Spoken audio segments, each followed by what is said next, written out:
وہ میرے بھائیوں، اس جنگ کا اب مستقبل کیا ہے جو وقتی طور پہ 15 دن کے لیے رک گئی اور اسلام آباد ٹاکس بھی شروع ہوئی ہیں. آج صبح کے وقت پتہ چلا کہ جو وائس پریزیڈنٹ ہیں امریکہ کے جے ڈی وینس، انہوں نے اپنا موقف رکھنے کے بعد اپنی ٹیم کو لے کر واپس چلے گئے ہیں. اب ایران نے آگے ڈیسائیڈ کرنا ہے. ہم اللہ سے دعا کرتے ہیں کہ معاملات بہتری کی طرف جائیں اور پوری انسانیت اس تکلیف سے بالعموم اور مسلمان بالخصوص نجات پائیں. آمین. اس پورے معاملے میں جو اصل رکاوٹ ہے وہ ہے اسرائیل. جو ورلڈ وار 2 کے بعد یورپ کے لوگوں نے ایک یورپین بدماش ہٹلر کے گناہوں کا کفارہ اس اعتبار سے ادا کیا کہ انہیں لا کر فلسطین میں آباد کر دیا، بجائے اس کے کہ اپنے ملکوں میں کوئی جگہ دیتے، پوری دنیا سے یہودیوں کو بلا کے اسرائیل میں آباد کیا. اور ظاہر ہے کہ اس کا آغاز ورلڈ وار 1 کے بعد ہوا، جب 1918 میں بالفور ڈکلیریشن ہوئی. راس چائلڈ جو فیملی تھی جو زائنسٹ موومنٹ کو سپورٹ کر رہی تھی، ان کے ساتھ ظاہر ہے گریٹ برٹن نے ایک ایگریمنٹ کیا کہ آپ کو ایک ریاست بنا کے دیں گے. 1948 میں وہ ریاست بن گئی اور اس وقت مسلمانوں نے کوشش تو کی لیکن کامیاب نہیں ہوئے. پھر 67 میں دوبارہ کوشش کی. اسرائیل اکیلا سارے عرب ملکوں پہ بھاری پڑا. یہ میں نے ہسٹری کئی دفعہ بیان کی ہے. بہرحال اس وقت تو امریکہ اس کی پشت پہ ہے اور آلات جنگ کے پوائنٹ آف ویو سے بھی ظاہر ہے وہ ایک طاقت حاصل کر چکا ہے. اسی وجہ سے مسلمان ملکوں میں یہ جرت نہیں ہے کہ وہ اس کا مقابلہ کریں. ظاہر ہے اس کے پیچھے امریکہ کھڑا ہوا ہے اور صرف زبانی کلامی باتیں کرنے سے تو معاملات حل نہیں ہوتے. آپ بیٹل آف پیرامڈز لکھیں جا کے گوگل پہ، تو آج سے آلموسٹ کوئی 250 سال پہلے ایک جنگ ہوئی تھی جس میں نپولین نے مصر کی مملوک امپائر کو ختم کر دیا صرف 40 منٹ کی جنگ میں. وہ بیچارے پرانی جنگیں لڑ رہے تھے کہ ادھر سے سپہ سالار جو ہے وہ تلوار لے کر آیا اور وہ للکار رہا ہے مخالف سپہ سالار کو. اور بھئی یہ حضرت خالد بن ولید کے زمانے میں تو درست تھا، سامنے سے رومن جنرل نے بھی تلوار لے کر ہی آنا تھا. لیکن یہاں یہ ہوا کہ سامنے سے تلوار نہیں نکلی، نپولین نے آرڈر کیا، انہوں نے فائر کھول دیا. وہ بڑی گنیں لے کے آئے ہوئے تھے. 40 منٹ کے اندر ہزاروں مسلمانوں کے فوجی شہید کر دیے اور جنگ جیت لی 40 منٹ کے اندر.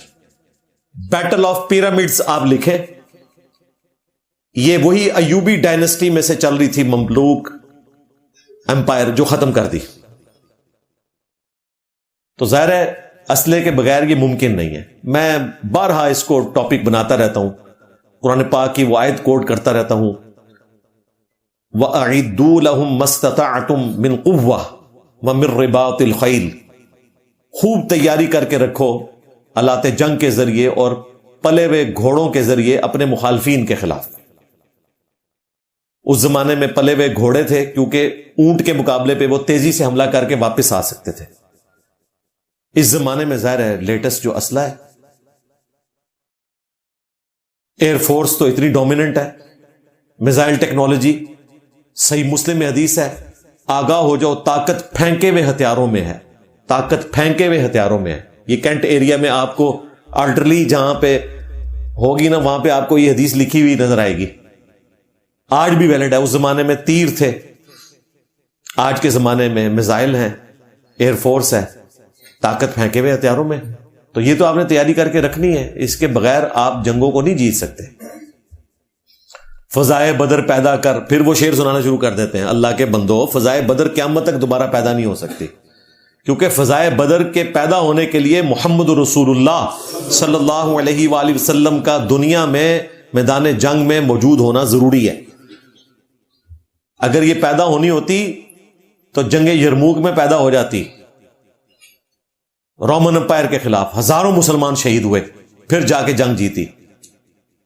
اور اس کے بعد جو قادسیہ ہوئی ہے 8,500 مسلمان شہید ہوئے ہیں, کئی ہاتھیوں کے نیچے آ کے شہید ہوئے ہیں, کوئی فضائے بدر نہیں پیدا ہوئی. یہ خوابوں کی دنیا سے باہر نکلیں. وہ نبی الاسلام کا پروٹوکول تھا, معجزات تھے, اس کے بعد آپ نے ایفرٹ پٹ کرنی ہے. لیکن یہ بات درست ہے کہ اللہ تعالیٰ کی غیبی مدد اس حوالے سے آئے گی جب آپ اپنی ایفرٹ پٹ کریں گے. صلاح الدین ایوبی کے اوپر جو فلم بنی ہے اس کا ایک کلپ کتنا وائرل ہے, ملینز آف پیپل نے وہ کلپ دیکھا ہے, جس میں اس وقت کا ایک کوئی جذباتی مسلمان آ کے ان کو کہہ رہا ہے کہ جی آپ جو ہے وہ بزدلی دکھا رہے ہیں. انہوں نے کہا کہ اللہ ہمارے ساتھ ہے. اس نے کہا جی اللہ ہمارے ساتھ ہے, آپ بزدلی دکھا رہے ہیں. تو صلاح الدین ایوبی نے کہا کہ اللہ پہلے بھی ہمارے ساتھ تھا, ہر دفعہ ہمیں شکست ہوئی ہے. اگر میں اپنے فوجیوں کے لیے ریسورسز مینیج نہیں کروں گا تو میں یہ جنگ نہیں لڑ سکتا. اور پھر اس نے جنگ لڑ کے اور بیت المقدس واپس لے کر بتایا ہے. ٹھیک ہے, تو جذبات کی دنیا سے باہر نکلیں.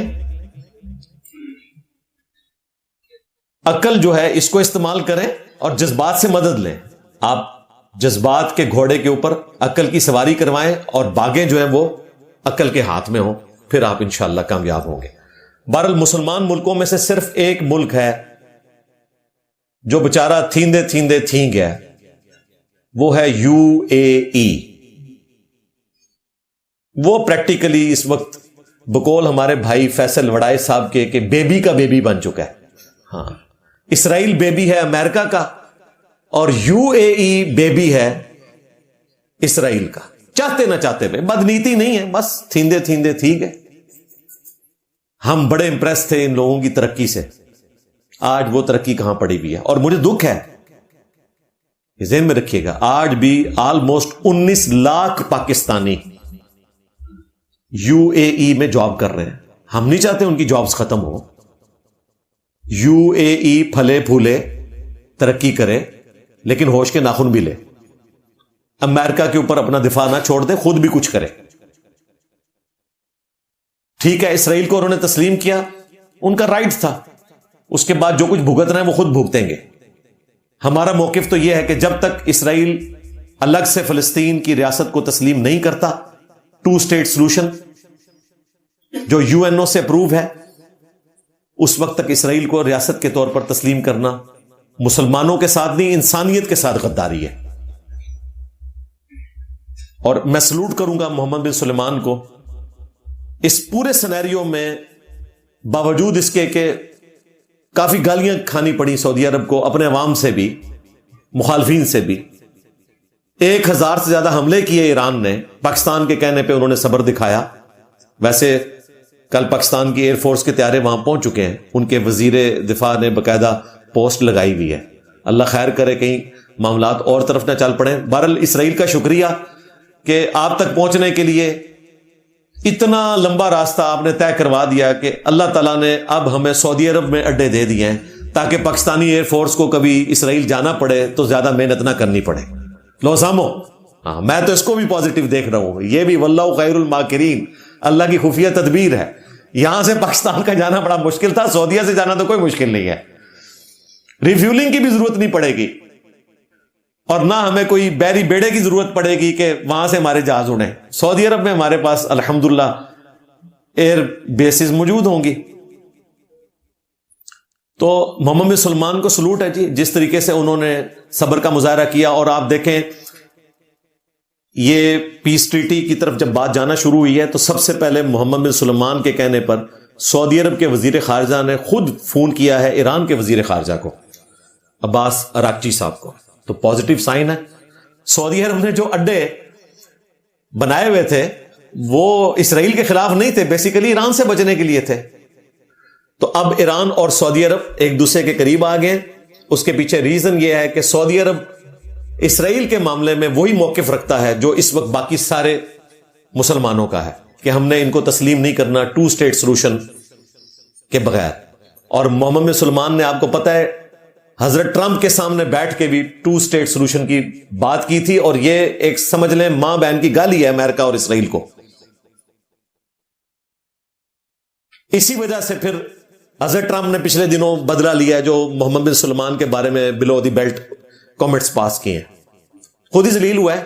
محمد بن سلمان کا تو کچھ نہیں کیا اور اس نے بھی جواب کوئی نہیں دیا. جواب دینا بھی نہیں چاہیے. گالیوں کا جواب دینے کی کیا ضرورت ہے؟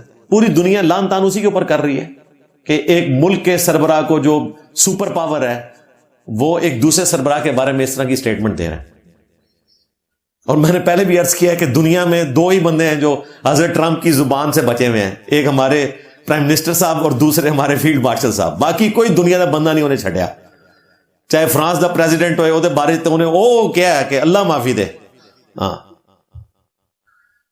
اور اسی طریقے سے اسپین کے ہیڈ کے بارے میں, جرمنی کے ہیڈ کے بارے میں, پوری دنیا کو اس نے اپنی زبان کے نیزے کی نوک پہ لیا ہوا ہے. اور خام خواہ, چلو کوئی لاجیکل بات بھی ہو, خام خواہ بلو دی بیلٹ گفتگو. بہرحال سعودی عرب کو سلوٹ ہے جی, اس پورے سینیریو میں سعودی عرب نے اچھا کردار ادا کیا ہے. یو اے ای کا رائٹ ہے, وہ اسرائیل کو تسلیم کرنا چاہتا ہے کرے, لیکن اس بنیاد کے اوپر ہم یو اے ای کے احسانات کو بھلا دیں, یہ بھی زیادتی والی بات ہے. اگرچہ میری یہ بات اسٹیبلشمنٹ کو بری لگے, شاید پرائم منسٹر صاحب کو بھی بری لگے, لیکن یہ حقیقت ہے کہ اگر انہوں نے آپ سے $3.5 ارب مانگ ہی لیے ہیں تو اس میں ناراض ہونے والی کون سی بات ہے. اگرچہ ہماری فارن منسٹری نے شکریہ کا کاغذ نکال دیا ہے, لیکن اوورآل آپ کو پتہ ہے یہاں پہ یو اے ای کو گالیاں پڑ رہی ہیں. یہ زیادتی والی بات ہے. 1996 کا آپ نے قرضہ لیا ہوا ہے, 30 سال بعد بھی واپس نہ منگن یار, اللہ دے بندے ہو. 30 سال بعد, وہ 30 سال کا احسان آپ نے 0 سے ملٹیپلائی کر دیا. آپ سے مراد ہے ہمارے جذباتی عوام نے. حکومتی لیول پہ تو پھر بھی تھوڑی عقل مندی کا مظاہرہ کیا گیا, لیکن اندروں بڑا وٹ ہے. پرائم منسٹر نو بھی, فیلڈ مارشل نو بھی اندروں بہت وٹ ہے, اور وہ اس کا اظہار طریقے سے کرتے رہتے ہیں. میرا خیال ہے یہ غلط اپروچ ہے. 19 لاکھ پاکستانی وہاں پہ جاب کر رہے ہیں. عرب ملکوں میں یو اے ای کو ملا کے آلموسٹ 60 سے 70 لاکھ پاکستانی جاب کرتے ہیں. اگر یہاں پہ کوئی تباہی ہوتی ہے تو یہ سارے کے سارے لوگ یہاں واپس آئیں گے, اور یہاں حضرت داتا صاحب, حضرت سلطان بہو, حضرت معین الدین چشتی نے ان کے گھر کا خرچہ نہیں چلانا. اور اس سے بڑی بات جو پاکستان کے اوپر افطار ٹوٹے گی, آلموسٹ 38 ارب ڈالر ریمیٹنس یہ عرب ملکوں سے پاکستان کو آتا ہے. آپ تو $1 ارب کے پیچھے آئی ایم ایف کے پیچھے پھرتے ہیں, پھر 38 ارب ڈالر آپ کو کون سا آئی ایم ایف دے گا؟ تو اس لیے ہوش کے ناخن لیں. اور دوسری طرف میں انڈیا سے بھی کہوں گا کہ آپ لوگوں کو بھی عقل کے ناخن لینے چاہیے. 1 کروڑ سے زیادہ انڈین گلف کنٹریز کے اندر جابز کر رہے ہیں. اگر وہاں پہ کوئی اس طرح کی صورتحال بنتی ہے تو صرف پاکستان نہیں بڑھے گا, انڈیا بھی بڑھ جائے گا. اب یہ آفیشیل ورڈ ہو گیا, کل تو ہمارے مفتی صاحب نے بھی استعمال کیا ہے, طارق مسعود صاحب نے. تو اللہ کا شکر ہے یہ محاورے جو شروع ہوئے تھے وہ آہستہ آہستہ جو ہے وہ استعمال ہونا شروع ہو گئے. تو 40 دن کے بعد اسرائیل نے بھی مسجد اقصی کھول دی, مسلمانوں نے نماز ادا کی, خوشائند بات ہے. اللہ کرے معاملات بہتری کی طرف جائیں. ہم تو مسلسل قنوت نازلہ پڑھ رہے ہیں مسلمانوں کے دشمنوں پہ اور مسلمانوں کے حق میں, الحمدللہ. میں باقی مسلمانوں کو بھی اپنے پلیٹ فارم سے ریکویسٹ کروں گا کہ وہ ملک جو مسلمانوں کو ہڑپ کرنے کے درپے ہیں ان کے خلاف قنوت نازلہ پڑھیں اور مسلمانوں کے حق میں دعا کریں کہ اللہ تعالیٰ مسلمانوں کو اس تکلیف سے بالخصوص اور پوری انسانیت کو بالعموم نجات دے, آمین. اگرچہ جے ڈی وینس واپس چلے گئے ہیں لیکن امید کی کرن باقی ہے. ظاہر ہے انہوں نے اپنا مقدمہ رکھا ہے, ابھی کوئی طلاق والا معاملہ نہیں ہوا, ابھی یہ معاملات چلیں گے انشاءاللہ, بہتری کی طرف چلے جائیں گے. اور اگر نہ گئے تو ظاہر ہے پوری دنیا نے نقصان اٹھانا ہے. آپ نے دیکھ لیا کہ ابنائے ہرمز بند ہونے سے پوری دنیا کے اندر بھونچال آ گئی. ظاہر ہے دنیا کا 20% تیل وہاں سے آ رہا ہے, 30% جو آپ کی کھاد ہے اس کے لیے مٹیریل جو ریکوائرڈ ہے وہ وہاں سے آتا ہے. اور ابھی تو حوثی جو ہیں انہوں نے کہا کہ ہم وہ ریڈ سی والا راستہ بھی بند کر دیں گے, پھر تو دنیا کی سمجھ لیں 50 سے 60% تجارت رک جائے گی اور کچھ نہیں بچنا, نہ امریکہ کا کچھ بچنا ہے, نہ چائنا کا, نہ انڈیا کا. انڈیا میں تو آپ نے دیکھ لیا جو صورتحال بنی ہوئی ہے. پاکستان میں تو چلیں پھر بھی مہنگے داموں مل تو رہی تھی چیز, بہت حالات خراب ہو جائیں گے. تو پریکٹیکلی اگرچہ ایران کے پاس ایٹم بم نہیں ہے لیکن ابنائے ہرمز ایٹم بم کے برابر ہی ہے ان کے پاس. ایٹم بم میں تو آپ کسی ایک جگہ کے اوپر کوئی تباہی لے کے آتے ہیں نا, ابنائے ہرمز وہ ایٹم بم ہے جو پوری دنیا میں تباہی لے آیا ہے. پریکٹیکلی تو یہ ثابت ہو گیا. ایران کے اوپر 40 سال سے پابندیاں ہیں, لیکن اللہ تعالیٰ نے ان کو تیل کی شکل میں ایک نعمت دی ہے جس کی وجہ سے وہ سروائیو کر رہے ہیں. انشاءاللہ تعالیٰ امید ہے کہ یہ پابندیاں بھی مستقبل میں ختم ہوں گی. اس وقت 2 ایشوز ہیں جو بون آف کنٹینشن بنے ہوئے ہیں اسلام آباد ٹاکس کے حوالے سے, اسی لیے جے ڈی وینس اپنا موقف بیان کر کے واپس چلے گئے ہیں. اب ایران نے فیصلہ کرنا ہے. نمبر 1 لبنان کا ایشو ہے. اس پہ کمپرومائز کرنے کے لیے امریکہ اور اسرائیل تیار نہیں ہے.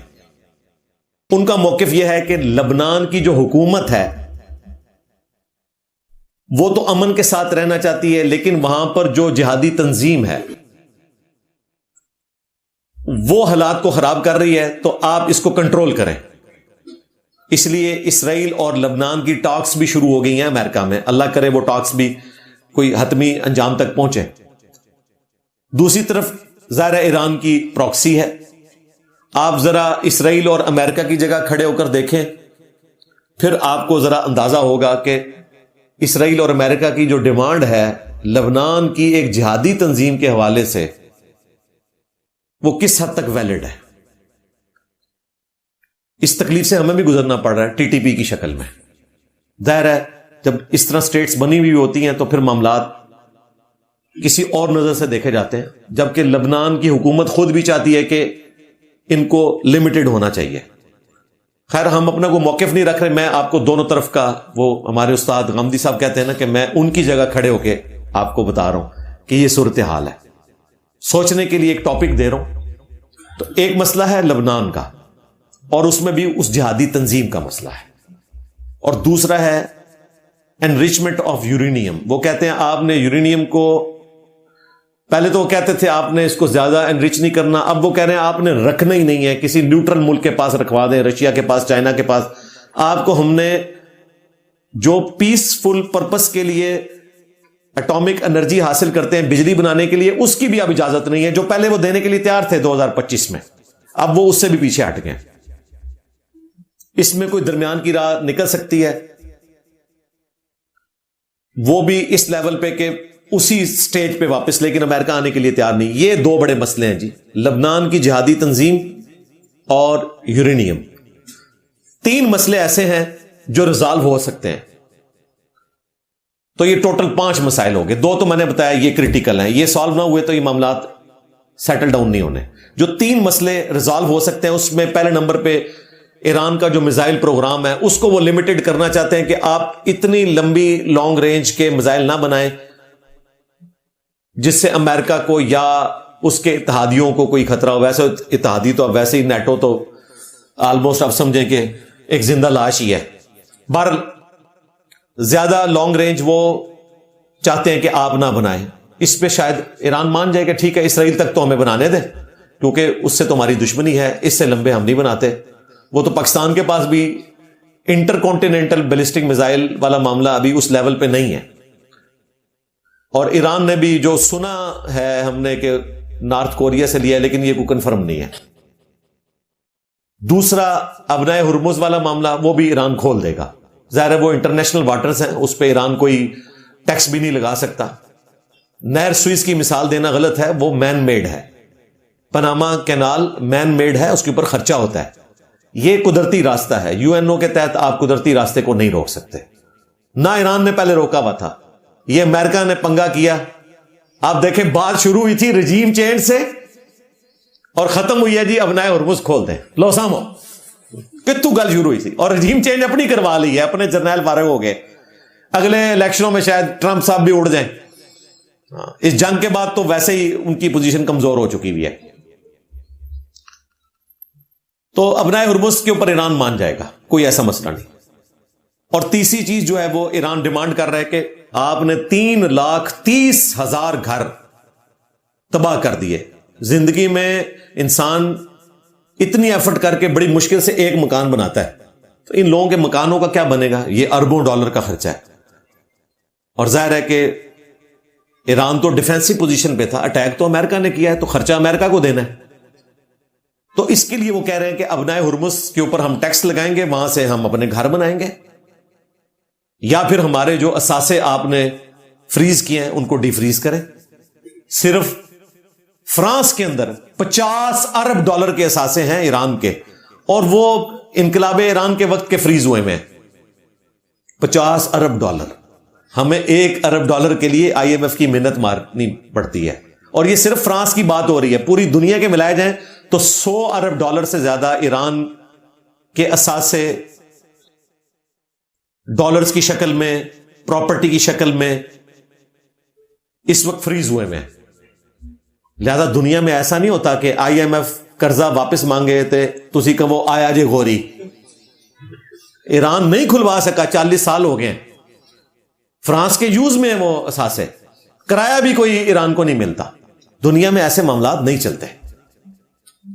پابندیاں جب لگتی ہیں نا تو لگ پتا جاتا ہے. ایران جو تھوڑا بہت سروائیو کیے ہوئے ہے, اتنی تکلیف کے باوجود, وہ تیل کی وجہ سے. پاکستان میں کوئی تیل نہیں نکلا ہوا. پھر پاکستان کی آبادی بھی 25 کروڑ ہے, ان کی 9 کروڑ ہے. تو اس لیے جذبات کو چھوڑ کے نا کوئی علمی گراؤنڈز کے اوپر معاملات کو لے کے چلنا چاہیے. تو یہ جو تیسرا مسئلہ ہے اثاثے ڈی فریز کرنے والا, اس پہ امریکہ مان جائے گا ابنائے ہرمز کھولنے کے اگینسٹ. لہذا یہ جو 5 چیزیں میں نے بتائیں, ان میں سے 2 ہی بون آف کنٹینشن بنیں گے جن کا ریزالو ہونا بہت مشکل ہے. اللہ کرے ریزالو ہو. نمبر 1 لبنان کی جہادی تنظیم کا مسئلہ, نمبر 2 یورینیم کا مسئلہ, اس کی انریچمنٹ کا مسئلہ. پیسفل پرپس کے لیے بھی اب امریکہ اجازت نہیں دے رہا. اور 3 مسائل حل ہو سکتے ہیں: میزائل کی رینج والا معاملہ, ابنائے ہرمز والا, اور اثاثے جو منجمد ہوئے ہیں ان کو ڈی فریز کرنے والا معاملہ. اب میں اسی کانٹیکسٹ میں مختصراً 10 فائدے اس جنگ کے بعد جو مسلمانوں کو اور انسانیت کو ہونے والے ہیں, جو میں نے فورسی کیے ہیں اگر یہ پیس ٹاکس کامیاب ہوتی ہیں. یہ کامیاب نہ بھی ہوں, پاکستان بہرحال کامیاب ہو گیا, ایک ٹیبل پہ بٹھا دیا, پوری دنیا کی نظریں پاکستان کی طرف ہیں. نمبر 1, اس جنگ کے بعد گلف کی سپر پاور اب اسرائیل نہیں ہوگا, ایران ہوگا انشاءاللہ تعالی. ہاں ظاہر ہے اکانومی کے پوائنٹ آف ویو سے بھی رقبہ تو اللہ نے پاکستان سے ڈبل دیا ہوا ہے ان کو. آبادی بھی 9 کروڑ ہے. اتنی آبادی تو کسی گلف کنٹری کی نہیں بلکہ ساروں کی ملا کے اس کے قریب ہوگی. سپر پاور اب اس ریجن کی, گلف کی, ایران ہوگا.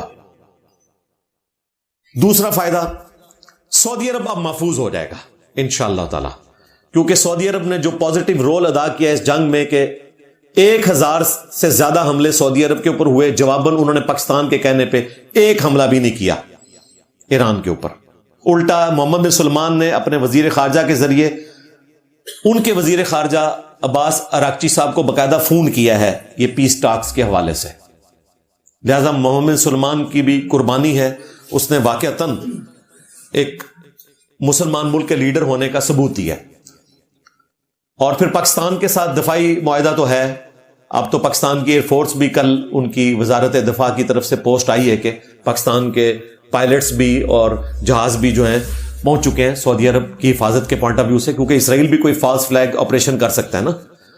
تو اسرائیل کا شکریہ کہ اس نے ہمیں یہ موقع فراہم کیا ہے کہ ہم پاکستان سے بڑی آسانی سے اب اسرائیل تک پہنچ سکتے ہیں, کہ سعودی عرب میں ہمیں اب ایک بیس مل گئی ہے, ہمیں ریفیولنگ کی بھی ضرورت نہیں پڑے گی, ہمارے جہاز وہاں پہ پہنچ چکے ہیں اگر ضرورت پڑی. تیسرا فائدہ, گلف کنٹریز جو ہیں اب امریکہ کی طرف اپنے دفاع کے لیے نہیں جائیں گے. ان کو پتا چلا اس جنگ کے بعد کہ جب مشکل وقت آیا تو امریکہ خود اپنے فوجی لے کے وہاں سے بھاگ گیا, بجائے اس کے کہ وہ حفاظت کرتا. اور یہ جو حفاظت ہوئی بھی ہے, جو انٹرسپٹ کیا ہے, وہ تو انہوں نے اپنے خرچے پہ کیا ہے, ورنہ بڑی تباہی ہونی تھی. UAE کے اوپر 2200 حملے کیے ہیں ایران نے, جس میں مشکل سے 10 یا 12 حملے جو ہیں وہ کامیاب ہوئے ہیں کسی حد تک, باقی تو ڈیبریز گرنے کی وجہ سے تباہی ہوئی. اگر یہ 2200 حملے کامیاب ہوتے ہیں تو غزہ سے بری حالت UAE کی ہو جانی تھی. تو ظاہر ہے ان کے ڈیفنس نے کام کیا ہے, اس میں کوئی شک نہیں ہے, لیکن امریکہ ان کے کام نہیں آیا, اپنا ہی خرچہ کام آیا.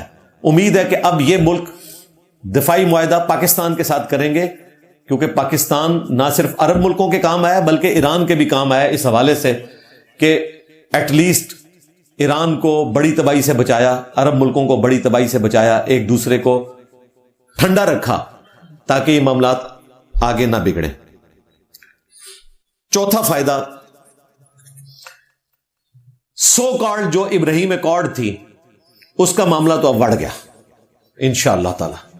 یہ تماشا بنایا ہوا تھا انہوں نے کہ فلسطین کو الگ سے ریاست تسلیم کیے بغیر کس طرح دنیا کے ملک اسرائیل کو ریاست تسلیم کر لیں، وہ ملک جو اپنے آپ کو مسلمان ملک کہتے ہیں۔ یو اے ای نے تسلیم کر لیا، اس سے پہلے ترکی نے بھی کیا ہوا ہے، ٹھیک ہے ان کے اپنے مفادات ہیں، لیکن باقی ملکوں کو گن پوائنٹ پہ سعودیہ کے ذریعے پاکستان پہ پریشر ڈلوانا، سعودی عرب کو تو سمجھ آ گئی ہے۔ اس وقت محمد بن سلمان جو ہے وہ وہی موقف رکھتا ہے جو پاکستان کا موقف ہے، اسی وجہ سے اب یو اے ای اور سعودی عرب کی نہیں بنتی، ورنہ سعودی عرب ان کا بڑا بھائی ہوتا تھا۔ آپ کو پتا ہے جو سعودیہ کہتا تھا وہی یہ سب کچھ کرتے تھے۔ ہاں کویت، قطر، یہ ملک سعودی عرب کے ساتھ ہیں، لیکن یو اے ای سنگل آؤٹ ہو گیا، ٹھیک ہے ہم اس کے لیے بھی خیر کی دعا کریں گے، لیکن ایٹ لیسٹ اب سعودی عرب کبھی بھی تسلیم کرنے والا نہیں ہے۔ اور حضرت ٹرمپ کے سامنے بیٹھ کے محمد بن سلمان نے 2 اسٹیٹ سولوشن کی بات کی تھی، اور وہی ڈکلیئر پالیسی ہے پاکستان کی، وہی دنیا نے یو این او میں مانا ہوا ہے، اور انڈیا بھی اسی پالیسی کے اوپر ہے۔ یہ مودی کو چھوڑ دیں جو یہ جا کے گود میں بیٹھ گئے اسرائیل کی، انڈیا کی جو ڈکلیئر پالیسی ہے وہ فلسطین کے حق میں ہے۔ واجپئی صاحب کی تقریریں رکھی ہوئی ہیں، صرف کانگریس نہیں بی جے پی کی بھی آفیشیل ان کا سٹانس وہی ہے، 2 اسٹیٹ سولوشن۔ تو ابراہیم اکارڈ کا معاملہ تو اب ختم ہو جائے گا تا وقت ہے کہ فلسطین کو الگ سے ریاست نہ تسلیم کیا جائے، اس کے بعد ٹھیک ہے مسلمان ملک تسلیم کریں، ہمیں کوئی لڑائی کرنے کا شوق نہیں ہے، دنیا امن کا گہوارہ بننی چاہیے لیکن بدماشی کے ساتھ نہیں، ہیومن ڈگنیٹی کسی کی بھی وائلیٹ نہیں ہونی چاہیے۔ 5واں فائدہ، ایران پاکستان جو گیس پائپ لائن ہے اس میں آپ کو پتا ہے کہ ایران نے آلموسٹ کوئی $10 ارب کا ہرجانہ کیا ہوا تھا پاکستان پہ، وہ خیر پہلے ہی کافی حد تک سیٹل ڈاؤن ہو چکا ہے، اب تو انشاءاللہ تعالی وہ معاملہ ختم، پاکستان کو اب کوئی اس قسم کا ایران کے ساتھ کوئی جرمانہ نہیں دینا پڑے گا، اور امید ہے یہ جیسے ہی پابندیاں ایران سے اٹھیں گی تو پاکستان میں سستا پیٹرول اور گیس جو ہمیں اتنی خواری کے بعد لانا پڑتا ہے، ڈیزل کویت سے ہم لیتے ہیں، کتنا خرچہ ہوتا ہے بحری جہاز کا، یہاں پائپ لائن سے آپ کو مل جائے گا۔ پلس سعودی عرب نے ابھی وعدہ کیا ہے کہ ہم آئل ریفائنری لگائیں گے، پھر آپ کو خام تیل ملے گا ایران سے، صفائی کے لیے آئل ریفائنری سعودی عرب کی اویلیبل ہوگی، اور انشاءاللہ پاکستان میں بھی تیل سستا ہو یا نہ ہو دوبارہ مہنگا نہیں ہوگا، ایک جگہ سٹیبل بھی ہو جائے نا تو تب بھی ہمیں صبر آ جائے، ظاہر ہے اکانومی سٹیبل ہو جائے تو یہی بڑی کامیابی ہے، اور اگر واقعتاً بڑے لیول پہ پابندیاں اٹھی تو پاکستان میں گیس اور تیل سستا ہو جائے گا۔ 6 نمبر فائدہ، انشاءاللہ آئی ایم ایف سے پاکستان کی جان چھوٹ جائے گی انشاءاللہ تعالی۔ ابھی سعودی عرب نہیں آپ کو $5 ارب کا، تو وہ کہہ رہے ہیں آپ کو ہم قرضہ دے دیتے ہیں تیل کے مد میں، اور ویسے $5 ارب بھی آپ کے اکاؤنٹ میں رکھوا دیتے ہیں، $10 ارب کی آپ کے ساتھ انویسٹمنٹ کر لیتے ہیں، آئل ریفائنری لگا دیں گے، تو اب آئی ایم ایف والا معاملہ تو انشاءاللہ تعالی جان چھوٹ جائے گی، ورنہ پاکستان یہ $3.5 ارب یو اے ای کے واپس کر سکتا تھا اگر پاکستان کی مدد نہ کرتا سعودی عرب اور چائنا، تو یہ معاملات بھی انشاءاللہ تعالی سیٹل ڈاؤن ہو جائیں گے۔ 7واں فائدہ، ایف اے ٹی ایف کی جو تلوار ہر وقت ہم پہ لٹکی ہوئی ہوتی ہے نا، اس سے ہماری اب جان چھوٹ گئی، اب دنیا نہیں مانے گی کہ پاکستان کوئی دہشت گرد ملک ہے، بلکہ پاکستان پیس میکر ملک کی حیثیت سے پوری دنیا ایکسپٹ کر رہا ہے کہ انہوں نے تو ورلڈ وار 3 رکوا دی ہے، ورلڈ وار 2 کے بعد 80 سالوں کے بعد سب سے بڑا ایونٹ پاکستان کی یہ کنٹریبیوشن ہے پوری کی پوری ہیومینٹی کے لیے، الحمدللہ۔ تو اب کوئی پاکستان کو اس حوالے سے نہیں کر سکتا، اور اب انڈیا نے کوئی حرکت کی نا جو خود سے وہ فاسٹ فلیگ آپریشن کرتے ہیں، پہلے بھی لانتے کمائی ہیں انہوں نے آپریشن سندور کی، اب ذرا 2.0 کر کے یا 3.0 کر کے دیکھیں، لوگ لانتے انڈیا کے اوپر ہی بھیجیں گے، وہ کہیں گے یار یہ آپ لوگ جھوٹ بول رہے ہو۔ دیکھیں آج پاکستان کی جگہ انڈیا نے ہونا تھا، انڈیا کی دوستی ہم سے زیادہ تھی ایران سے، انڈیا کی دوستی امریکہ سے ہم سے زیادہ تھی، لیکن ایسی لعنت پڑی اس مودی کی وجہ سے. انڈیا کے عوام کے ساتھ ہمارا کوئی مسئلہ نہیں ہے. ہاں وہ بھی ہمارے طرح پسے ہوئے لوگ ہیں. ہم کہتے ہیں انڈین عوام زندہ باد, ٹھیک ہے, پاکستانی عوام زندہ باد, انڈیا زندہ باد, پاکستان زندہ باد. یہ جو حکومتیں ہیں نا اپنے مفادات کی خاطر, پولیٹیکل لیڈرز یہ بڑا غرق کرواتے ہیں عوام کا. 1/5 آف ورلڈ یہاں پہ رہ رہا ہے اور ذلیل کیا ہوا ہے. آج انڈیا نے یہ ٹاکس کروانی تھی, اسی لیے تو ان کو اتنی تکلیف ہے کہ پوری زندگی دوستی ہم نے ایران سے کی, اور جو ایران کے گیت آ رہے ہیں وہ پاکستان کے پرائم منسٹر کے حق میں آ رہے ہیں, آرمی چیف کے حق میں آ رہے ہیں, اور پاکستان زندہ باد وہ کہہ رہے ہیں. انہوں نے تو انڈیا زندہ باد کہنا تھا. اس لیے ان کو جو تکلیف ہوئی ہے وہ دنیاوی اعتبار سے بالکل درست ہوئی ہے. اور یہی کرٹیسزم کانگریس کر رہی ہے گورنمنٹ کے اوپر کہ اللہ کے بندو تم لوگوں نے یہ جو ذلیل حرکت کی, اس کی وجہ سے آج پاکستان کا گراف اوپر گیا. ادروائز آج انڈیا نے یہ سب کچھ کروا رہا ہونا تھا. اب انڈیا کا نام ہی کہیں کوئی نہیں لے رہا. مودی کی کیا اوقات ہے مجھے بتائیں؟ کچھ بھی نہیں. لوگ اس وقت پاکستان کو جان رہے ہیں. جو یورپ امریکہ میں ایون گلف کنٹریز میں پاکستانی رہ رہے ہیں, ذرا ان سے پوچھیں تو صحیح, وہاں رہنے والے جو دوسرے لوگ ہیں وہ ان کو مبارک باتیں دے رہے ہیں. وہ حیران ہے کہ یار کل تک گرین پاسپورٹ کی کوئی عزت نہیں تھی, آج پاکستانیوں کو دوسرے ملک جو ہے مبارک بات دے رہے ہیں. ان کے سربراہ یہاں فون کر رہے ہیں. تو یہ الحمدللہ FATF سے بھی جان چھوٹی اور پاکستان ایک پیسفل کنٹری کی حیثیت سے دنیا کے سامنے آیا. اور اب انشاءاللہ جو نیو ورلڈ آرڈر ہے جس میں لیڈ کرے گا چائنا, اس میں پاکستان جو ہے وہ ایک کلیدی کردار انشاءاللہ تعالی ادا کرے گا انشاءاللہ تعالی. 8واں فائدہ وہ یہ ہے کہ عین ممکن ہے ہمارے پرائم منسٹر کو, ہمارے فیلڈ مارشل صاحب کو امن کے نوبیل پرائز کے لیے نامزد کر دیا جائے. ہاں جی, اگر حضرت ٹرمپ 8 جنگیں رکوانے کے اوپر نوبیل پرائز کے حقدار ہو سکتے ہیں اس حوالے سے کہ وہ ڈیمانڈ کر رہے ہیں, تو حضرت ٹرمپ پہ جب برا وقت آیا ان کی اپنی جنگ تو پاکستان نے رکوائی ہے. اور واقعتاً یہ تو وہ جنگ ہے کہ وہ 800 جنگوں پہ بھاری ہے. ورلڈ وار 2 کے بعد اس بڑے لیول کی جنگ کوئی نہیں آئی کہ پوری دنیا افیکٹ ہوئی ہو. یہ ورلڈ وار 3 ہے, چاہتے نہ چاہتے ہوئے. بلکہ بعض لوگوں نے تو نام دے بھی دیا ہے. یہ بلکہ مجھے سہیل بھائی بتا رہے تھے کہ پچھلے 24 گھنٹے میں آپ بتا رہے تھے سب سے زیادہ اگر کوئی دنیا میں بندہ سرچ کیا گیا نا تو وہ ہمارے فیلڈ مارشل صاحب ہیں. ان کو سوشل میڈیا کے اوپر, انٹرنیٹ کے اوپر سرچ کی جانے والی پرسنالٹی. تو بڑی اچھی بات ہے, ہمارے لیے آنر کی بات ہے. باقی جو ہمارے اس اعتبار سے اختلافات ہیں کہ فوج کا سیاست میں کوئی کردار نہیں ہونا چاہیے, وہ اپنی جگہ ہے, وہ ہمارا پرنسپل سٹانس ہے, وہ رہے گا. لیکن جو پازیٹیو چیز ہے اسٹیٹ کے حوالے سے اس کی ہم تعریف کریں گے انشاءاللہ تعالی. 9 نمبر جو فائدہ ہے, 3 ملک جو ہے نا جی وہ تو اب بڑھ گئے. یہ بڑھ گئے اب چونکہ آفیشلی یوز ہوتا ہے. چلے تینوں ملک جو ہیں وہ ہو گئے جو شیر افضل مروت صاحب کہتے ہیں ہمارے, حافظہ اللہ تعالی. ہاں سلوٹ ہے جناب. دیکھا ہے انجینئر کی روح آئی بھی ہے ان میں. ہاں دیکھا ہے شیر افضل مروت صاحب میں میری ان سے فون پہ 1 یا 2 دفعہ بات ہوئی ہے, اور میں نے ان کو اکیڈمی آنے کی بھی دعوت دی تھی. تو وہ مجھے بندہ پسند آیا ہے, دل سے بولتا ہے. تو بہرحال انہوں نے ابھی بڑی جرت دکھائی ہے پوڈ کاسٹ میں. انہوں نے بابوں کو جس طریقے سے آڑے ہاتھوں لیا ہے, تو ان کے بابے تو کوئی کام نہیں آ رہے ہیں. اور ان کے مخالفین نے جو کلپ بنایا وہ کہہ رہے ہیں کہ یہ انجینئر کی روح اس میں آگئی ہوئی ہے, یہ انجینئر سے متاثر ہوا ہے اس لیے یہ کچھ کیا ہے. کوئی بھی سمجھدار آدمی جسے پتا ہے یار اللہ کے بندو 1965 میں جن بابوں نے بم پکڑے تھے, 2025 کی جنگ میں تو ہمارے 80 شہروں کے اوپر ڈرون گرے ہیں, کسی ایک بابے نے بھی نہیں پکڑا, اور سارے بابے انہی شہروں میں دفن ہیں. لاہور پہ ڈرون گرے, اسلام آباد میں گرے, کوئی حضرت حجویری, کوئی حضرت بری امام, کوئی حضرت عبداللہ شاہ غازی کراچی میں, کچھ بھی نہیں. نہ پہلے تھا, پہلے اصل میں کیمرہ نہیں تھا نا. ہاں کیمرے نے یقین کرے سب کو ننگا کر دیا, جھوٹ بولتے تھے. دیکھیں ایک زمانہ تھا بابوں کے فضائل بیان کرنا میڈیا کی ریکوائرمنٹ تھی. آج کوئی بول کے دیکھے اینکر بھی روک دیتے ہیں. دیکھیں نا ہمارے بھائی انجینئر ریحان طارق صاحب نے شیر میاں داد کو منوا نہیں لیا کہ تیری جو قوالیاں تھیں وہ شرکی ہیں. آپ سوچ سکتے ہیں پہلے کوئی بات کر سکتا تھا؟ یہ ہمارے اس پلیٹ فارم کی برکت ہے، ختم نبوت صلی اللہ علیہ وآلہ وسلم کی جو دعوت حق ہے کہ آج ہر طرف توحید کی بات ہو رہی ہے. اور اب نیو ورلڈ آرڈر اسلام کا یہ ہے کہ توحید بیان ہوگی، ہاں ختم نبوت صلی اللہ علیہ وآلہ وسلم بیان ہوگی، یعنی کہ میرا نبی سا ہے ہی کوئی نہیں، تیرے بابے تھے شے ہی کوئی نہیں.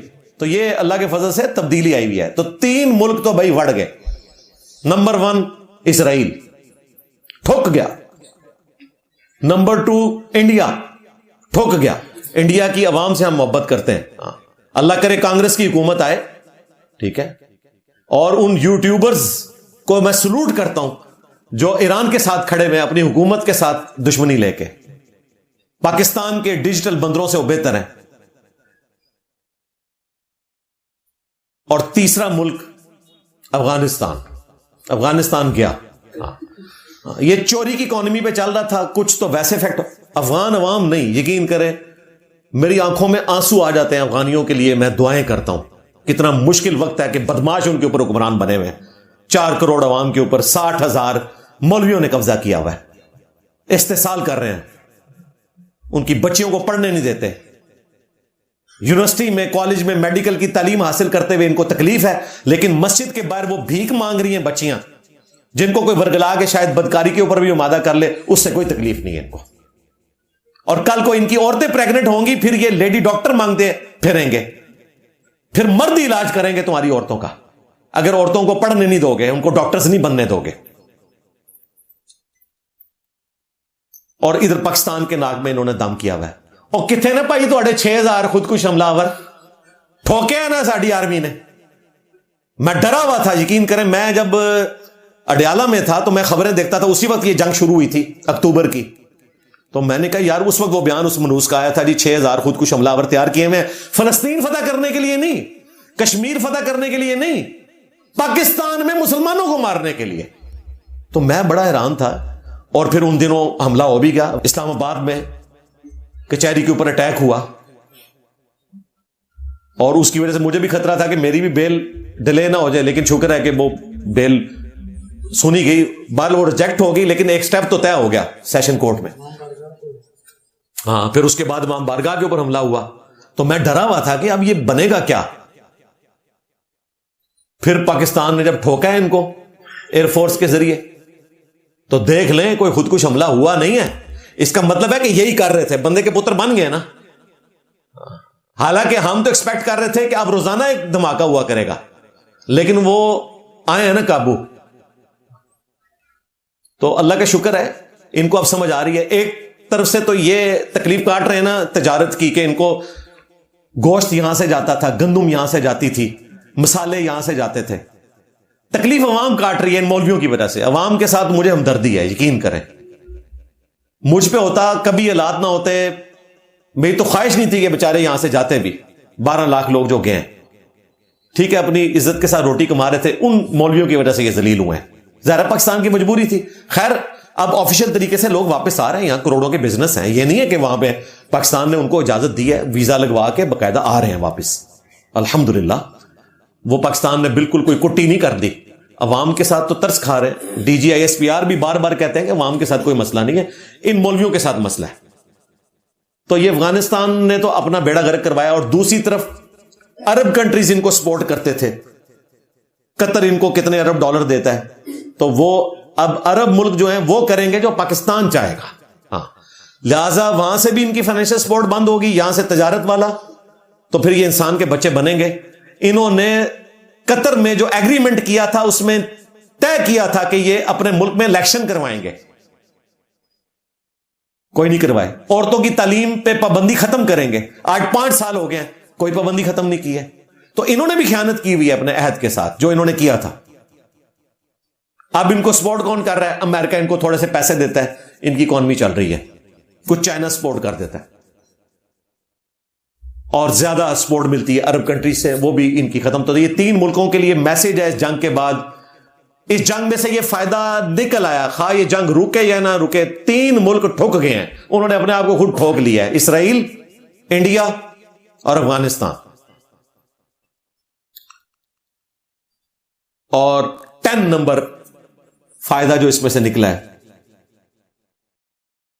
ایران نے پوری دنیا کو میسج دیا ہے کہ اگر آپ کا جذبہ جوان ہو، دل میں ایمان ہو، تو آپ دنیا کی سپر پاور کو بھی گھٹنے ٹیکنے پر مجبور کر سکتے ہیں۔ امریکہ کو اس ماڈرن ورلڈ میں، انسانی تاریخ میں اتنی بڑی طاقت کبھی نہیں آئی۔ ظاہر ہے پہلے تو اس طرح کی فورسز نہیں ہوتی تھی، نہ ایئر سٹرائکس ہوتی تھی۔ انسانی تاریخ کی سب سے بڑی اگر کوئی سپر پاور ہے تو وہ امریکہ ہے۔ ان کو گھٹنے ٹیکنے پر مجبور کیا۔ اور اگلا جملہ جو شاید آپ میں سے اکثر کو برا لگے، لیکن مجھے کوئی پرواہ نہیں ہے، بلکہ آج میں اناؤنسمنٹ کر رہا ہوں، پچھلے ربیع الاول میں مجھے ایران کی گورنمنٹ نے اتحاد امت کے حوالے سے جو ربیع الاول میں وہ میلاد شریف کا پروگرام کرواتے ہیں، اس میں انوائٹ کیا تھا آفیشلی۔ ہم بھی الحمدللہ پچھلے 17 سال سے ربیع الاول کا پروگرام اپنی اکیڈمی میں کرتے ہیں، محرم کا بھی کرتے ہیں، ربیع الاول کا بھی۔ تو اس ربیع الاول میں انہوں نے مجھے بلوایا تھا، تو میں نے ان کو معذرت کی۔ پھر انہوں نے کہا کہ آپ ویڈیو میں اپنی معذرت ریکارڈ کروائیں تاکہ ہم اپنی گورنمنٹ کو بتائیں۔ ان کی ایمبیسی کی طرف سے لیٹر آیا، ایمبیسی میں پھر میں نے فون پہ بات کی کہ یار میری مجبوری آپ لوگ سمجھیں، میرے ساتھ سیکیورٹی ایشوز بھی لگے ہوئے ہیں، پلس یہ ہے کہ میں اہل بیت کا مقدمہ یہاں سے بیان کر رہا ہوں، میرے پہ خام خواہ یہ فتویٰ لگا دیں گے کہ اسے ایران فنڈنگ کرتا ہے۔ پہلے سعودیہ کی فنڈنگ کا الزام تھا، کیونکہ توحید تو میں وہ بیان کرتا ہوں جو سعودیہ والے بھی ڈرتے ہیں بیان کرتے ہوئے، تو میرے پہ یہ بھی الزام ہے کہ سعودیہ مجھے فنڈ کرتا ہے۔ اور اہل بیت کا دفاع میں وہ کرتا ہوں کہ جو شاید اکثر شیعہ بھی نہیں کر سکے، اس کی وجہ سے ایران کی فنڈنگ کا بھی الزام لگتا ہے۔ جبکہ میرا تو آپ کو پتا ہے کہ نہ میں وابی نہ میں بابی، میں ہوں مسلم علمی کتابی۔ ہاں، اور علمی کتابی ایک میں علم اور کتاب کو ڈومینیٹ کرنے کے لیے، ورنہ علمی کتابی فرقے پہ اللہ کی لعنت، کوئی ایسا فرقہ نہیں، ہم مسلم ہیں الحمدللہ۔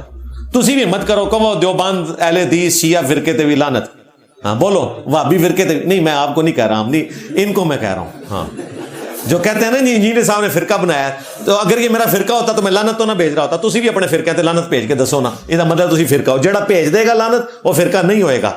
ہاں، جیڑا نہیں بھیجے گا لعنت تو پھر سمجھ لو کہ فرقہ ہے، لو سامو۔ ہاں، نال میں علاج کر رہے ہیں تھوڑا۔ تو اللہ کا شکر ہے کہ وقت کے ساتھ معاملات سمجھ آ رہے ہیں لوگوں کو۔ تو بہرحال میں تو اناؤنسمنٹ کر رہا ہوں کہ اب انشاءاللہ تعالیٰ اگر سیکیورٹی ایشوز نہ ہوئے تو یہ والا کام تو اب ختم ہو گیا۔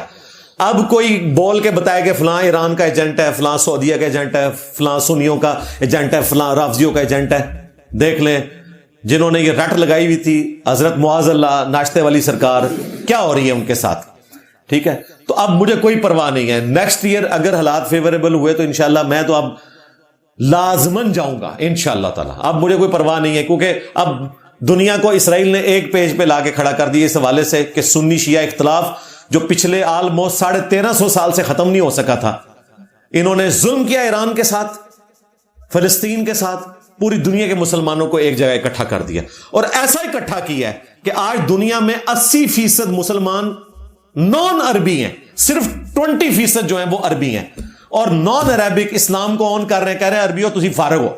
یہ اسلام کی حقانیت ہے۔ عربیوں سے متنفر ہو کے اسلام نہیں چھوڑا، عربیوں کو ہی باہر نکال دیا ہے۔ لوزامو اسلام کو آج ہم آن کر رہے ہیں، یہ اسلام کی طاقت ہے۔ تو اب میں نے پرواہ نہیں کر رہی، اب وہ پردہ بھی ختم ہو چکا۔ ہاں، اب پوری دنیا الحمدللہ ایک پیج پہ ہے مسلمانوں کے اعتبار سے، سنی شیعہ وہ والا اختلاف بھی اس حوالے سے سیٹل ڈاؤن ہو گیا کہ ہمارا کامن دشمن جو ہے وہ اسرائیل ہے اور اس کا ابا امریکہ۔ ہاں، ہم نے آپس میں نہیں لڑنا یار۔ اگر یہ لوگ حضرت ٹرمپ کا ناشتہ کر سکتے ہیں تو میں ایران کی محفل میلاد میں نہیں جا سکتا؟ لو سامو۔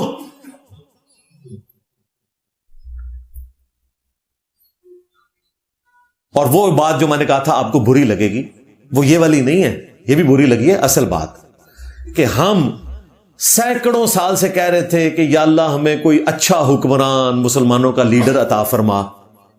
ہم مرے ہوئے مسلمانوں کو یاد کر کر کے روتے تھے کہ کیا جذبے والے صحابہ کرام تھے، تابعین تھے، تبع تابعین تھے، اور ہمارے پڑوس میں وہ کامل الایمان لوگ بیٹھے ہوئے تھے خامنائی صاحب کی شکل میں۔ دیکھ لیں جنگ سے ایک دن پہلے ادھر ڈیڈ لائن آئی ہے ادھر 1.5 کروڑ لوگوں نے موت پہ بیعت کر لی ہے, 1.5 کروڑ لوگوں نے. آج یہ میں بات کر سکتا ہوں, مجھے تو خیر پہلے سے ہی کلیئر تھی, لیکن میں ڈرتا تھا کہ میرے اوپر کوئی فتوا نہ لگا دے اس حوالے سے. لیکن اب مجھے کوئی پرواہ نہیں ہے. اب جو ہم بیان کرتے ہیں نا وہ نیو اسلامک ورلڈ آرڈر ہوتا ہے, کیونکہ لوگوں کو پتا ہے انجینئر صاحب اس فرقہ واریت کی لعنت سے نکل کے صحیح بات بتاتے ہیں. اختلاف اپنی جگہ ہے, وہ اپنی جگہ رہے گا. ہم خلفائے راشدین کی توہین کرنے کو حرام سمجھتے ہیں, اور خامنائی صاحب کا فتویٰ بھی میں نے دکھایا, انہوں نے بھی امہات المومنین اور خلفائے راشدین اور مقدسات اہل سنت کے حق میں فتویٰ دیا ہے کہ ان کی توہین کرنا حرام ہے. نمبر 1 یہ فتویٰ دیا. نمبر 2 فتویٰ دیا کہ آپ اہل سنت کے پیچھے نماز پڑھیں, امام کعبہ کے پیچھے بھی نماز پڑھیں, الگ سے اپنی نماز نہ پڑھوائیں. ایون اگر ہاتھ باندھنے کا بھی کہیں تو ہاتھ باندھ کے بھی نماز پڑھ لیں. حالانکہ شیعہ کے نزدیک یہ تھا کہ ہاتھ باندھنے سے نماز ٹوٹ جاتی ہے. خامنائی صاحب نے کہا کوئی نہیں ٹوٹتی. کتنی جرأت دکھائی. اور تیسرا فتویٰ جس سے کانپیں ٹانگتی ہیں, ہاں, کہ کتنا خطرناک ہے, یعنی ٹانگیں کانپ جاتی ہیں کہ کتنا خطرناک ہے. انہوں نے کہا یہ زنجیریں مارنا, چھریاں مارنا, آگ پہ ماتم, گولی کا ماتم, گھڑے کا ماتم, یہ سب بدعتیں ہیں. یہ 3 فتوے خامنائی صاحب کے رحمہ اللہ تعالی. اور ایمان تو آپ نے دیکھ لیا ایرانیوں کا, وہاں سے میزائل پڑ رہے ہیں, وہ آ کے جناب اوپنلی پاکستان اور ایران کے جھنڈے اٹھا کے روڈوں پہ نکلے ہوئے. تو وہ مسلمان جن کو آپ یاد کر کر کے روتے تھے کہ جی کیا جذبہ تھا, آپ کے پڑوس میں تھے, آپ کو پتہ ہی نہیں تھا, آنکھوں پہ پٹی تھی. وہ مسلمانوں کے پولیٹیکل لیڈرز جو آپ کہتے تھے کہ لیڈر ایسا ہونا چاہیے جس کے ایمان کا لیول ہو, تو دیکھا پھر خامنائی صاحب کے ایمان کا لیول. آپ آج بھی ان کی چھوٹے چھوٹے شارٹس لگا کے دیکھیں, گاڈ اورینٹڈ, کیا توحید, خدا سے بات شروع ہوتی ہے, خدا پہ ختم ہوتی ہے. تہجد پہ بات کرتے ہیں, قرآن پہ بات کرتے ہیں, اتحاد امت پہ بات کرتے ہیں, اور کوئی ایکٹنگ نہیں ہے. واقعتاً آپ چلے جائیں, کتنے صحافی ہیں جو ایران گئے ہیں, انہوں نے کہا کہ ہم سنیوں کے مدارس میں گئے ہیں. تبلیغی جماعتیں ہزاروں کی تعداد میں لوگ جاتے ہیں ایران میں, ذرا پوچھیں. بالکل مذہبی آزادی ہے. ایون انقلاب کے بعد جب امام خمینی اہل سنت کی مسجد میں گئے تو امام مسجد نے مصلی چھوڑ دیا. خمینی صاحب نے کہا مصلی نہیں چھوڑنا. جو انقلاب کے بانی تھے روح اللہ خمینی, ان کا نام ہے روح اللہ, اور خمینی ان کے علاقے کی نسبت تھی. خمین ایک گاؤں ہے ایران کا. اور یہ جو شہید ہوئے یہ ان کے بعد پہلے سپریم لیڈر تھے جو آلموسٹ آپ سمجھ لیں یہ 40 سال تک رہے, 36 ایئرز. ان کا نام تھا سید علی خامنائی. خامنائی ان کا قبیلہ ہے اور یہ سید ہیں, وہ بھی سید تھے. تو امام خمینی جو تھے ان کے لیے جب اہل سنت کے امام نے مصلی چھوڑ دیا تو انہوں نے کہا نہیں امامت تم کرواؤ گے. اگر آج میں تمہارے مصلی پہ چڑھ گیا تو میرے ماننے والے میرے مرنے کے بعد تمہاری مسجدیں بھی چھین لیں گے سنیوں کی. آج شیعہ کو وہ آزادی نہیں ہے عرب ملکوں کے اندر جو سنیوں کو ایران میں آزادی حاصل ہے. آپ کو پتا ہے کہ اہل تشیع کے ہاں نبی الاسلام کی پیدائش کا دن 17 ربیع الاول ہے, اہل سنت کے ہاں 12 ربیع الاول ہے. اگرچہ میں نے کتابوں سے ثابت کیا ہے کہ جو اصول الکافی کتاب ہے, جس طرح ہمارے ہاں صحیح بخاری ہے, اس میں 12 ربیع الاول ہی ذکر ہے. کتابیں شیعہ کی بھی 12 ربیع الاول کہہ رہی ہیں, لیکن وہ کہتے ہیں نہیں یہ روایتیں کمزور ہیں, 17 ربیع الاول ہے. ظاہر ہے وہ سنیوں کے مقابلے پہ ایک, اور اہل سنت کے ہاں تو 12 ربیع الاول ملتا ہے. امام بیہقی کی کتاب دلائل النبوہ میں. تو as far as books are concerned دونوں ایگریڈ ہیں کہ 12 ربیع الاول ہے, لیکن وہ جھگڑا بنا تھا. تو امام خمینی نے پورا ہفتہ میلاد کا ڈکلیئر کر دیا. انہوں نے کہا 12 اور 17 کا جھگڑا ہی ختم ہے, 10 سے شروع ہوگا 17 تک چلے گا ربیع الاول کے پروگرام. وہاں پہ اب یہ نہیں ہے کہ جی آپ نے 12 ربیع الاول کو میلاد منانا ہے یا 17 کو. انہوں نے پورا ہفتہ ڈکلیئر کر دیا ربیع الاول کا. اہل سنت کے پروگراموں میں شیعہ آتے ہیں, شیعہ کے پروگراموں میں اہل سنت آتے ہیں. پروگراموں کے ہم خلاف نہیں ہیں. پروگرام تو میں بھی 17 سال سے ربیع الاول کا یہاں کرتا ہوں میلاد کا. میرے سے زیادہ میلاد بنانے والا کون ہے, میرے سے زیادہ 10 محرم کے پروگرام کرنے والا کون ہے. لیکن ہم بدعتوں کے خلاف ہیں. ہاں, جب آپ مکہ شریف مدینہ شریف کے ماڈل بنا کے ان کے سامنے دعائیں کریں گے, ٹھیک ہے, اور بے پردہ عورتیں وہاں پہ آئیں گی, ان کی ویڈیوز بنائیں گے, پھر وہاں پہ آپ ناچ گانا کریں گے, پھر آپ ایک حور بنا کے چڑھا دیں گے, ٹھیک ہے, اس کی تصویریں. کیا آپ نے اسلام کو, اور جو کچھ انڈیا کے اندر انہوں نے میلاد کا اشر کیا ہے. توبہ توبہ. اسی طریقے سے ہم 10 محرم کو مناتے ہیں اپنے طریقے سے, 17 سال سے پروگرام یہ کر رہے ہیں, لیکن اگر آپ یہ کہیں گے کہ ہم چھریاں ماریں گے, بائی چانس 2 دفعہ میرے ساتھ ایسا ہو چکا ہے کہ 10 محرم والے دن مجھے اپنے بچوں کو لے کے جانا پڑ گیا وہاں پہ ہاسپٹل میں, سول ہاسپٹل میں. اس سال بھی ایسا ہی ہوا, میرے بیٹے کا ایکسیڈنٹ ہوا, اس کو ٹانکے لگے, وہ بائی چانس 10 محرم ہی تھا. اتنا رش, چھوٹے چھوٹے بچے اپنے آپ کو زخمی کیا ہوا وہاں آئے. میں نے ان پہ ترس کھا رہا, میں نے کہا یار کیا حالت. آج سے کئی سال پہلے بھی ایک بچے کو میرے کٹ لگا تو میں وہاں اس کو ٹانکا لگوانے کے لیے گیا تو وہاں میں نے یہ منظر دیکھا. پھر عرب ملکوں میں تو وہ گولی کا ماتم اور آگ پہ ماتم اور کوئلوں کا ماتم. اہل بیت کو یاد کریں, ان کا ذکر خیر کریں, ان کی تعلیمات پہ عمل کریں. تو سب کانٹیننٹ کے سنی بھی وکھرے ٹائپ کے ہیں اور شیعہ بھی وکھرے ٹائپ کے ہیں. ہاں, اینڈ پہ ہم دعا کریں گے کہ اللہ تعالیٰ پوری انسانیت کو بالعموم اور مسلمانوں کو بالخصوص ان جنگوں کی مصیبت سے نجات دے. اللہ تعالیٰ ایران کے مظلوم مسلمانوں, غزہ کے مظلوم مسلمانوں, لبنان کے مظلوم مسلمانوں کی خیر فرمائے, اور اللہ تعالیٰ مسلمانوں کے جو مخالفین ہیں, اسرائیل ہو, امریکہ ہو, باقی جو ان کی گود میں بیٹھے ہوئے ہیں, انہیں بھی ہدایت دے, اور اگر ان کی قسمت میں ہدایت نہیں تو ان کو تباہ و برباد کرے. اللہم انصر اخواننا فی ایران, اللہم انصر اخواننا فی لبنان, اللہم انصر اخواننا فی فلسطین, اللہم علیک الیہود, اللہم علیک النصارى, اللہم علیک الخوارج, اللہم احسن عاقبتنا فی الامور کلها واجرنا من خزی الدنیا وعذاب الآخرہ.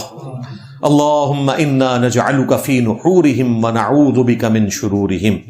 صلوا علی محمد وآل محمد. اللہم صلی علی محمد وعلی آل محمد واصحاب محمد وازواج محمد وامت محمد اجمعین الی یوم الدین. آمین. سبحانک اللہم وبحمدک, اشہد ان لا الہ الا انت, استغفرک واتوب الیک, وما علینا الا البلاغ المبین. جزاکم اللہ خیرا.